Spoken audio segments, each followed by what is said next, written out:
No princípio, criou Deus os céus e a terra. A terra, porém, estava sem forma e vazia.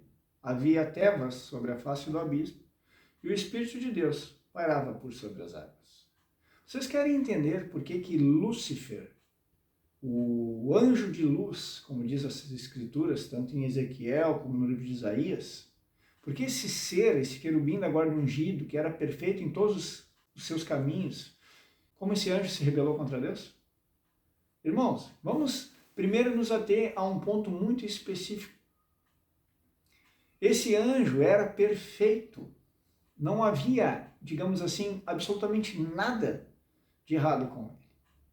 Mas aí ficamos sabendo que esse anjo simplesmente se rebelou porque ele quis ser igual a Deus. Mas o que é ser igual a Deus? Primeiro nós temos que entender o que Deus é.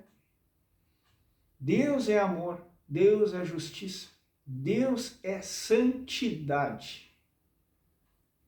Mas Deus também é o Criador do universo, tanto dos céus quanto da terra. Por isso que eu entrei com Gênesis 1, versículo 1. No princípio, criou Deus os céus e a terra. Quando a palavra diz que Satanás quis ser igual a Deus, isso significa que Satanás quis ser criador sobre algo. Satanás quis o trono de Deus. Satanás se rebelou contra Deus porque Satanás considerou Deus injusto. E sabe por quê? Porque Satanás não admitiu ter que se sujeitar a um ser de barro chamado ser humano, o qual eu e você fazemos parte disso. Se você pegar Gênesis capítulo 1, versículo 26 em diante, você vai ver que Deus diz assim: façamos o homem a nossa imagem conforme a nossa semelhança. E ele tem domínio sobre todos os animais da terra. Nessa mesma passagem de Gênesis, no capítulo 3, vai falar que existe uma serpente guardando uma árvore, a árvore do conhecimento do bem e do mal. A serpente, a alusão da palavra de Gênesis, é um ser que deveria ser dominado pelo ser humano. A palavra diz que o homem tem autoridade para dominar todos os seres, incluindo aqueles que rastejam sobre a terra. Mas o que a serpente faz? Ela seduz, não o homem, mas primeiramente a sua mulher. Se você ler no capítulo 3 de Gênesis, você vai ver que a serpente diz para a mulher assim: foi isso que Deus disse? Que não podem comer livremente de todas as árvores do jardim? E então a mulher responde: não, nós podemos comer livremente de todas as árvores do jardim, mas da árvore do conhecimento do bem e do mal, dela não comereis, nem tocareis nela para que não morrais. Irmãos, se vocês voltarem em Gênesis capítulo 2, em nenhum momento diz que não pode tocar na árvore, que não pode tocar no fruto. A palavra é muito clara quando Deus diz para Adão: não coma desse fruto, ponto. Quando a mulher acrescenta algo a mais ali, ela deixa uma brecha. E por que ela deixa uma brecha?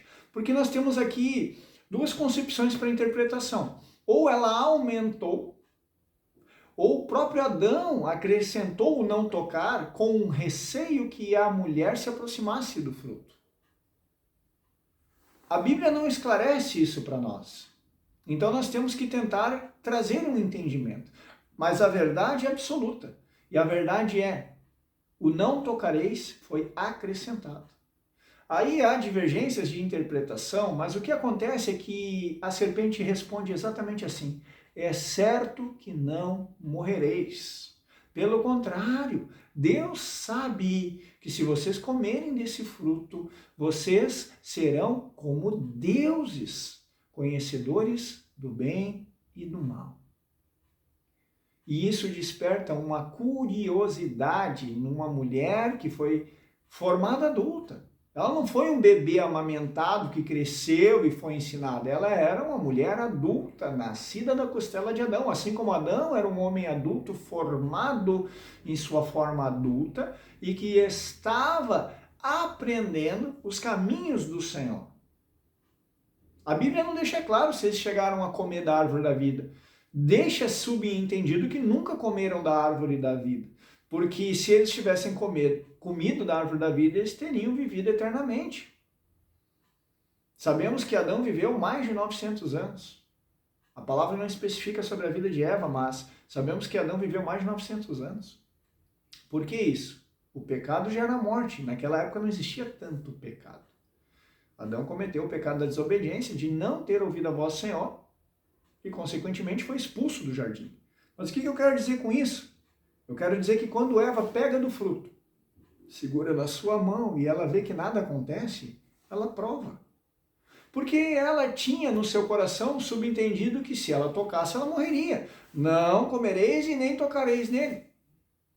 Então, se ela tocou e não morreu, o que custava comer, correto? Mas por que Satanás se rebelou? Vamos abrir em Hebreus capítulo 1, versículo 10. E tu, Senhor, no princípio estabeleceste a fundação da terra, e os céus são as obras de tuas mãos.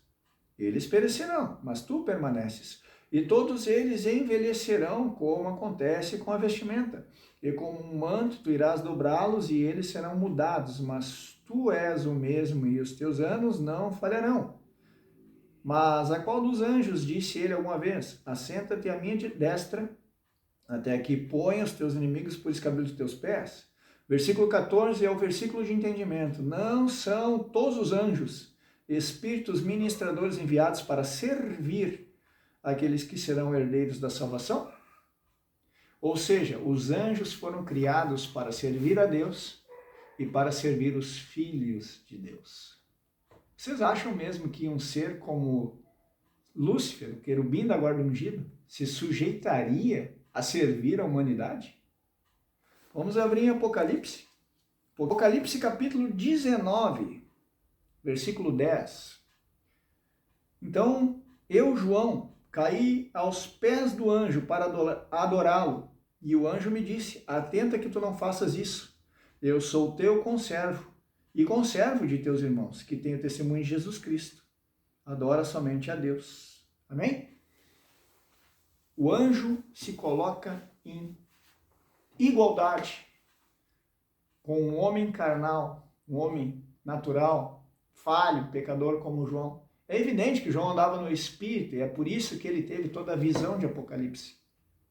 Mas um anjo, um ser de luz, um ser poderoso, onde apenas um anjo matou 185 mil assírios e só não matou mais, porque os assírios correram.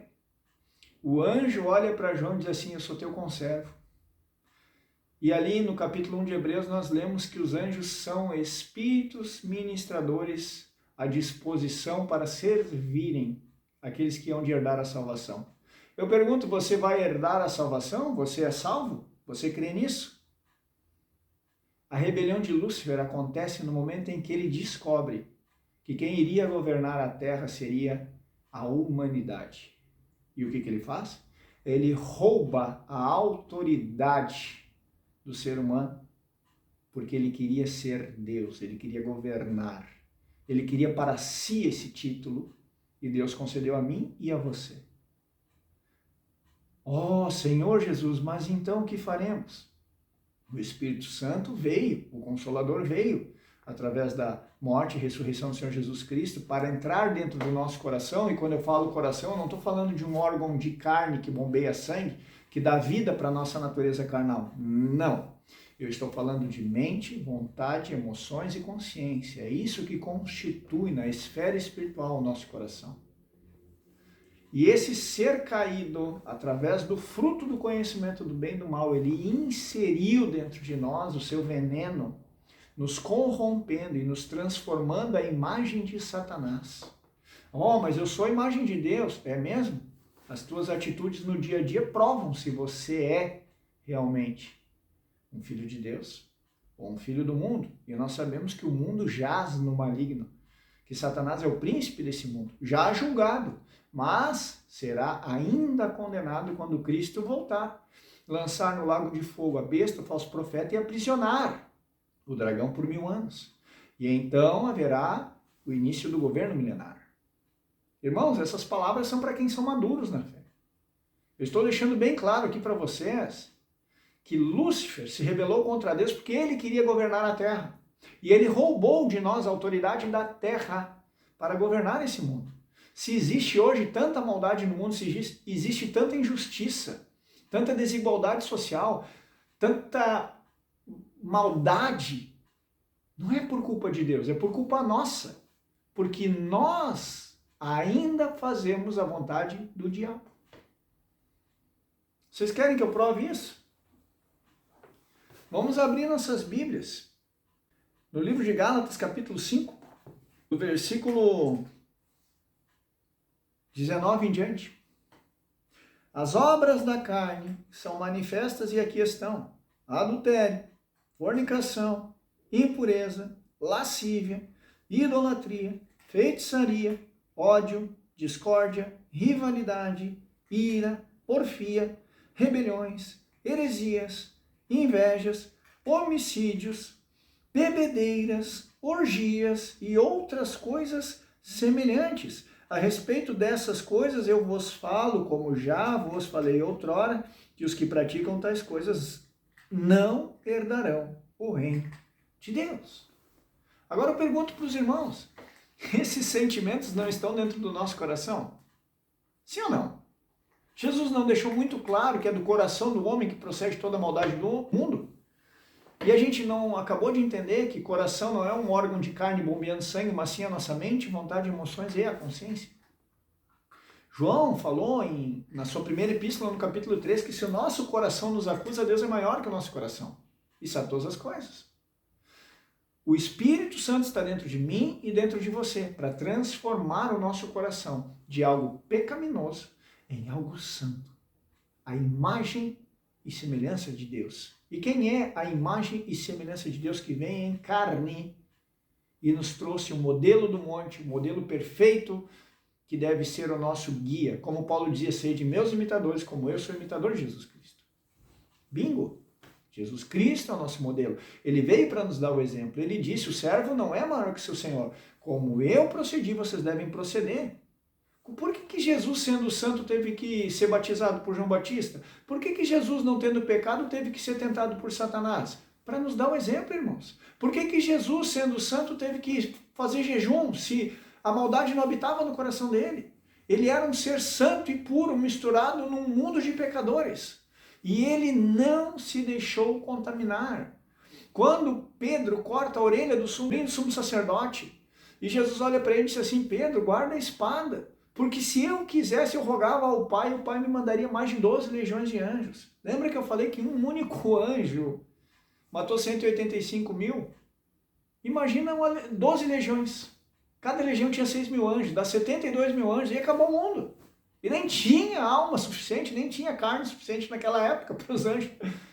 Mas Jesus veio com um propósito, e ele veio para nos ensinar esse propósito. Tanto que ele disse, tome sua cruz e me siga.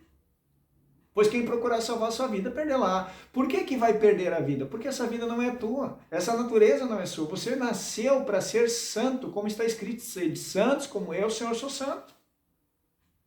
A salvação é para os santos que são santificados no sangue do Cordeiro e são lavados pela água da palavra. Se você ler em Apocalipse 19, você vai ver que as vestes nupciais da noiva são os atos de justiça dos santos. Mas não essa justiça própria nossa, cheia de tendenciosidade, que faz acepção de pessoas, que julga pela aparência. Quer ver um exemplo bem prático de como nós somos hipócritas? Se nós vermos uma pessoa de alta estirpe na sociedade, um atleta famoso, o filho de um governante famoso, e essa pessoa se aproximar de nós queremos agradar essa pessoa. Agora, se aparecer uma pessoa que aos nossos olhos parece medíocre, e sim, nós julgamos pela aparência, sim, não vamos mentir para Deus, qual é a nossa postura, qual é a nossa conduta? Nós muitas vezes não damos a atenção e o devido valor para essa pessoa. E assim é com o Evangelho. Então, irmãos, Satanás sabe que pouco tempo lhe resta. E sabe quem está dando tempo para que Satanás continue governando o mundo? Eu e você. Enquanto nós formos altivos, arrogantes, prepotentes e orgulhosos, nos achando acima dos demais e não tomando a nossa cruz, nós estamos deixando o diabo solto. Paulo disse que ele estava aprisionado num cativeiro da corrupção. E o que é isso? É essa natureza. Paulo disse que primeiro nós temos que semear esse corpo corruptível para receber o corpo celestial. O Senhor Jesus disse, se o grão de trigo caindo em terra não morrer, ele vai ficar sozinho, mas se ele morrer, ele vai produzir muito fruto. Por que que nós não conseguimos morrer? Porque nós temos o desejo carnal de termos glória na terra. Mas Jesus disse, o meu reino não é desse mundo. E se nós somos servos de Jesus, o nosso reino é desse mundo? Não, esse mundo vai ser julgado por fogo. Cristo vai governar a nova terra, como está escrito, eis que crio novos céus e nova terra, onde habitam justiça. Agora, essa velha terra, como está escrito em 2 Pedro capítulo 3, ela vai ser queimada por fogo, vai ser julgada por fogo. Paulo disse, se a obra de alguém se queimar, ele sofrerá dano, mas será salvo pelo fogo. Então eu pergunto, nós estamos fazendo obras de ouro, prata, pedras preciosas, ou estamos fazendo obras de madeira, feno e palha? Nós estamos querendo o fogo do Senhor, como a gente vê a maioria dos louvores da nova geração, e fogo, e deixa queimar, e vamos viver queimando. Mas chega na prática, basta a pessoa pisar no calo certo e deu. Você já pia, você já blasfema, você já murmura, você já se afasta, você já troca de congregação, você já ofende o outro, já não quer mais comunhão. Que cristianismo é esse que não oferece outra face? Lúcifer está tentando usar pessoas como seus fantoches, como sua marionete. Para quê? Para ele deturpar, denegrir e manter dividida a igreja, o corpo de Cristo. E se Jesus não voltou ainda, é porque nós cristãos estamos divididos e vivendo divisivos. Paulo foi muito claro em 1 Coríntios 3, quando disse, leite vos dei a beber e não posso dar a vocês alimento sólido, porque havendo em vocês ciúmes, invejas, divisões, sois assim carnais e andais segundo aqueles que andam pelo curso do mundo. Um maduro na fé é uma pessoa que não está procurando status. É uma pessoa que não está procurando aplausos. E hoje o mundo cristão tem até troféu por melhor cantor, tem até troféu por melhor pregador. Hoje nós procuramos aqueles que pregam palavras que nós gostamos de ouvir. Palavras que dizem, Deus vai te dar tua bênção, Deus vai te dar tua promessa, confia que se o Senhor deixou tu ver e tu tocar, é porque vai ser teu. Irmãos, Tiago foi muito claro quando ele disse, não ameis o mundo, nem as coisas que há no mundo. João também falou isso. Jesus também disse isso. Todos os servos do Senhor disseram que nós não devemos nos apegar ao pó da terra, porque esse pó da terra alimenta uma serpente, como está escrito em Gênesis 3,14. Rastejarás sobre o teu ventre e comerás pó todos os dias da tua vida. Enquanto nós estivermos apegados ao pó da terra, enquanto nós estivermos ambicionando as coisas do mundo e colocando as coisas do mundo acima do reino de Deus que está para vir sobre nós, nós estamos impedindo o retorno de Jesus Cristo. Vocês têm noção disso? Se você acha que o anjo, o querubim desempregado, ele foi tolo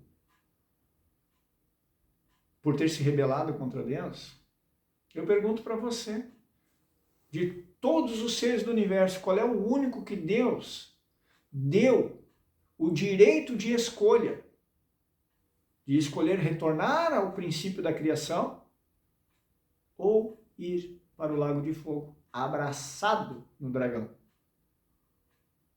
Que escolha você tem feito?